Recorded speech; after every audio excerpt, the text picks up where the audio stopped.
les coups durs enchaînent.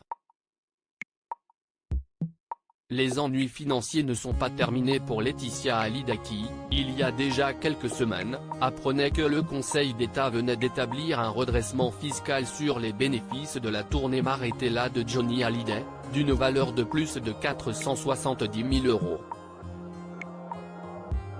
Dans la foulée, Closer révélait que la mère de famille avait été hospitalisée en urgence en soins intensifs à l'hôpital américain de Neuilly à cause de son hypocalémie.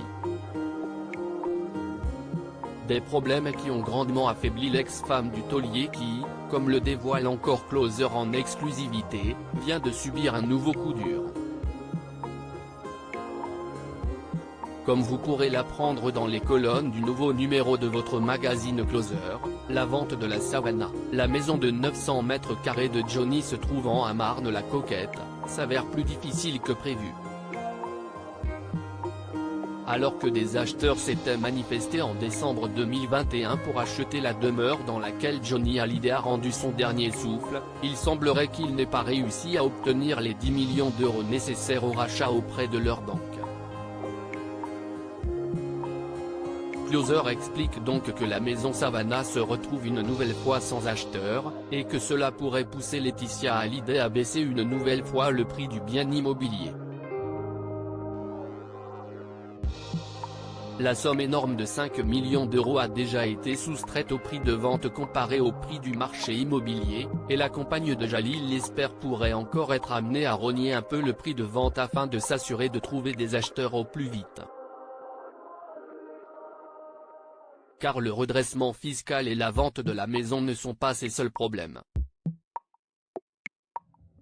La maison où Johnny Hallyday est mort ne trouve pas acheteur à sa mort. Johnny Hallyday a laissé derrière lui une immense dette fiscale dont Laetitia Hallyday se voit forcée de s'occuper. Alors qu'elle venait de mettre en place avec ses équipes un plan de remboursement de 30 millions d'euros qui comprenait la vente de la maison Savannah à 10 millions d'euros, elle va être obligée de revoir tous ses plans si elle veut pouvoir un jour se débarrasser de l'attention du fisc. La période est donc compliquée pour l'ex-femme du chanteur, déjà fatiguée par son traitement contre son arthrite goûteuse chronique. Ne reste plus qu'à espérer que son retour chez elle à Los Angeles début avril auprès de sa famille lui permettra de retrouver assez de force pour affronter les épreuves à venir.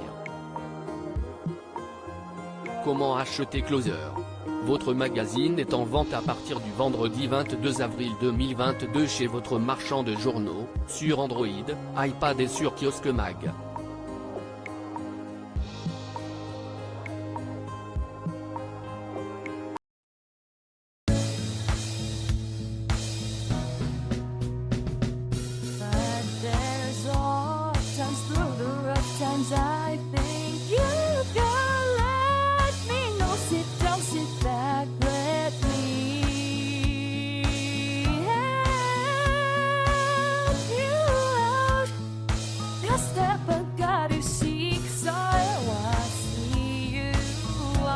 On your own, but you